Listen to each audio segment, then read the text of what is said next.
On annoncera au monde entier cette bonne nouvelle du royaume pour que tous ceux qui ne connaissent pas Dieu l'entendent. Alors, ce sera la fin. Allez chez tous les peuples pour que les gens deviennent mes disciples.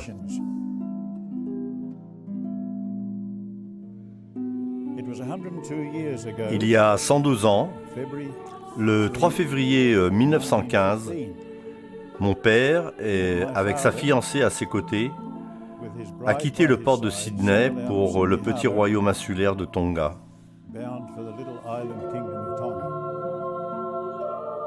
C'est bon d'être au retour au Tonga. J'ai vraiment toujours chéri le fait que j'étais né ici. Anuku Alofa. Nous avons donc des liens qui nous rapprochent de vous, le peuple Tonga.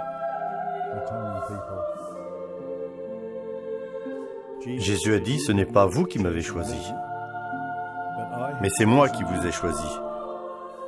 Je vous ai envoyé produire des fruits. Cela signifie qu'il dépend de vous et de moi pour faire ce travail.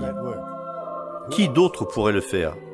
C'est pourquoi il nous a donné le Saint-Esprit, ainsi que les dons de l'Esprit, afin que le travail puisse avancer année après année, de génération en génération, jusqu'à ce qu'il soit finalement terminé.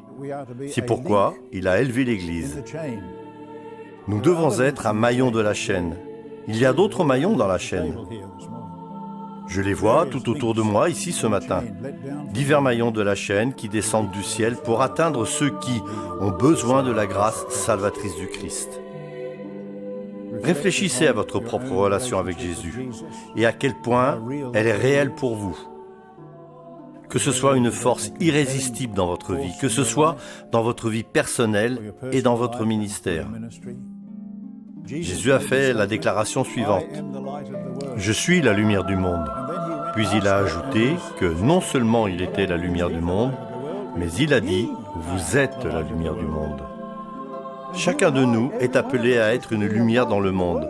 C'est ce que Jésus dit. Que puis-je ajouter, à part que Dieu cherche à ce que chacun de nous accomplisse son plan divin. Beaucoup d'entre vous ont des parents et d'autres connaissances qui sont allés se reposer, s'endormir. Ils attendent la venue du Seigneur Jésus-Christ, le jour où ils entendront sa voix. Quand ils répondront à cette voix, ils sortiront de la tombe, glorifiés, pour avoir une part dans le royaume de Dieu. Je suis convaincu que vous et moi serons fidèles à la transmission de l'Évangile jusqu'à notre dernier souffle. Et la bonne nouvelle du royaume sera prêchée à travers le monde, comme un témoignage pour toutes les nations. Allez chez tous les peuples pour que les gens deviennent mes disciples. Baptisez-les au nom du Père, du Fils et de l'Esprit Saint. Apprenez-leur à obéir à tous les commandements que je vous ai donnés. Et moi, je suis avec vous tous les jours, jusqu'à la fin du monde.